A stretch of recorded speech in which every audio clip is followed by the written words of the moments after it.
and I'm not going to say too much, otherwise I'm going to end up in tears, and that would be bad because I still have to conduct Appalachian Spring. But I do want to just say what a fabulous group of people this is behind me. And I am going to dearly miss spending every Monday evening with them making glorious orchestral music. The board of this organization, I want to thank every single member of this board who work tirelessly day in and day out to make this organization what it is, but each and every member of the orchestra as well. They do more than just play their instruments at the concert and in rehearsals. It's much bigger than that. And that is the greatest takeaway for me, are the relationships, the connections with these beautiful people. And so we aren't going to be doing this regularly anymore, but it's not goodbye. I'm still in Pittsburgh. I'm just going to be out there next season. And the one thing that does make me feel a little bit better about moving on and saying goodbye for now is how strong the organization and the musicianship is at this moment.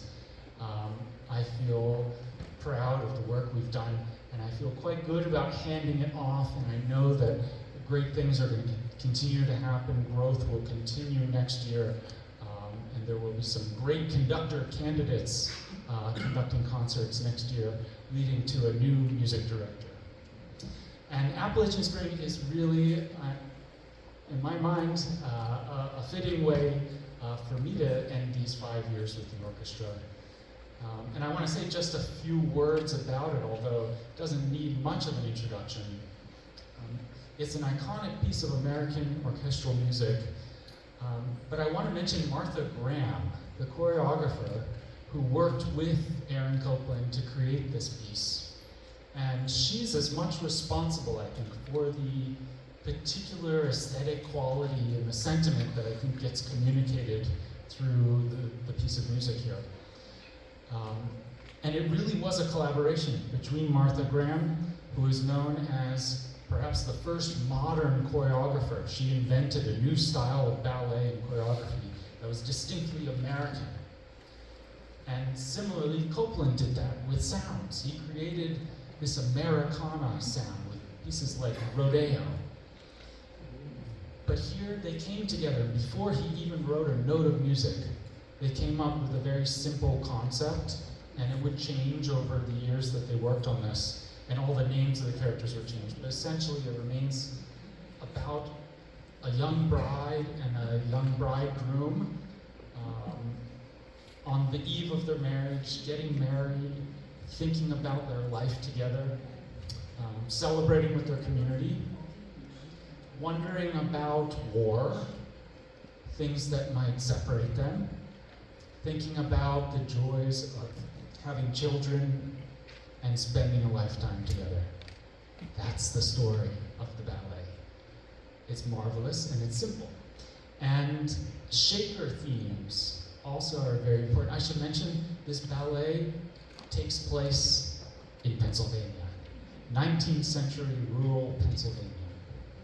And so Shaker theme really influenced Copland in writing this piece of music. And in the penultimate section of Appalachian Spring, you'll hear him set the traditional Shaker hymn, Simple Gifts.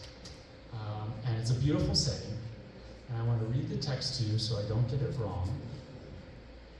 But I think this text of the Shaker hymn beautifully encapsulates the sentiment of the whole ballet. 'Tis the gift to be simple, 'tis the gift to be free. 'Tis the gift to come down where you ought to be. And when we find ourselves in the place just right, 'twill be in the valley of love and delight. When true simplicity is gained, to bow and to bend we shan't be ashamed.